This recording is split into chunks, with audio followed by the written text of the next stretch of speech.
हुकूमत ने पेट्रोलियम मसनूआत की कीमतों में इजाफा कर दिया।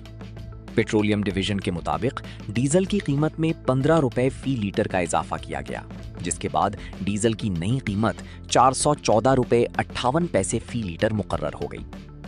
पेट्रोल की कीमत में 14 रुपए 92 पैसे फी लीटर का इजाफा किया गया, जिसके बाद पेट्रोल की नई कीमत 414 रुपए 78 पैसे फी लीटर हो गई। पेट्रोलियम डिवीजन के मुताबिक पेट्रोल और डीजल की नई कीमतें एक हफ्ता के लिए मुकर्रर की गई हैं। नई कीमतों का इतलाक रात 12 बजे से हो गया। दूसरी जानिब ज़राए पेट्रोलियम डिवीजन के मुताबिक पेट्रोल और डीजल पर फी लीटर लेवी 13 रुपए 91 पैसे बढ़ा दी गई।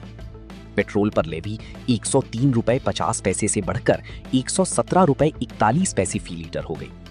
डीजल पर लेवी 28 रुपए 69 पैसे से बढ़कर 42 रुपए 60 पैसे फी लीटर मुकर्रर हो गई।